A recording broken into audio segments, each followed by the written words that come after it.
Jesus তুমি দয়াময়, দয়াৰ সাগৰ, নাই পাপৰ ক্ষমা মোৰ উদ্ধাৰ।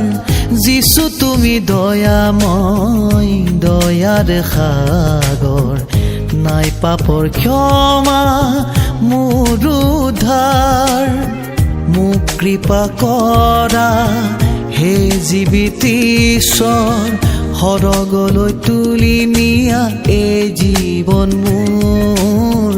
মোক কৃপা কৰা হে জীৱিত ঈশ্বৰ, সৰগলৈ তুলি নিয়া এই জীৱন। প্ৰভু যীশু খ্ৰীষ্টৰ সৰ্বশ্ৰেষ্ঠ নামত আপোনালোকক সকলোকে নমস্কাৰ জনাইছোঁ। পবিত্ৰ বাইবেল যোহানে লিখা সুবাৰ্তা 20:8 আমি এইদৰে পঢ়োঁ, তাতে মৈদামলৈ আগে অহা আন শিষ্যও তেতিয়া সোমাই তেনে দেখি বিশ্বাস কৰিলে। প্ৰভু যীশু খ্ৰীষ্ট ক্ৰুচৰ ওপৰত যেতিয়া নিজৰ প্ৰাণ ত্যাগ কৰিলে, তেতিয়া 3 দিন আৰু 3 ৰাতি মৈদামত চোৱা হ'ল। তৃতীয় দিনা ৰাতিপুৱা সময়ত যেতিয়া পিতৰ আৰু যোহনক কোৱা হ'ল যে তেওঁৰ মৈদাম খালী হৈ আছে, তেতিয়া তেওঁলোকে মৈদামৰ ওচৰত দৌৰি গ'ল আৰু খালী মৈদাম চাই পিতৰে বিস্ময় মানিলে আৰু কি হ'ল বুলি চিন্তা কৰি কৰি তালৈ ঘূৰি গ'ল।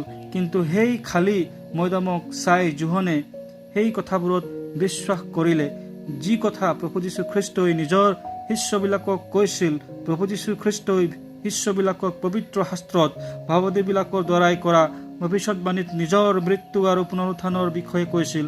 আজিও প্ৰভু যীশুৰ সুবাৰ্তা শুনি এইদৰে 2 প্ৰকাৰৰ প্ৰতিক্ৰিয়া হয়। কিছুমানে প্ৰভু যীশু খ্ৰীষ্টৰ বিষয়ে শুনি আচৰিত হয় আৰু বিশ্বাস নকৰে, যাৰ কাৰণে তেওঁলোক উদ্ধাৰৰ পৰা বঞ্চিত হৈ যায়। আৰু কিছুমানে সুবাৰ্তা শুনি প্ৰভু যীশুৰ ওপৰত বিশ্বাস ৰাখি তেওঁক নিজৰ জীৱনত প্ৰভু আৰু উদ্ধাৰকৰ্তা ৰূপে স্বীকাৰ কৰে, তেওঁৰ পৰিত্ৰাণ হয়। আজি আপুনি কোনটো দলত আছে?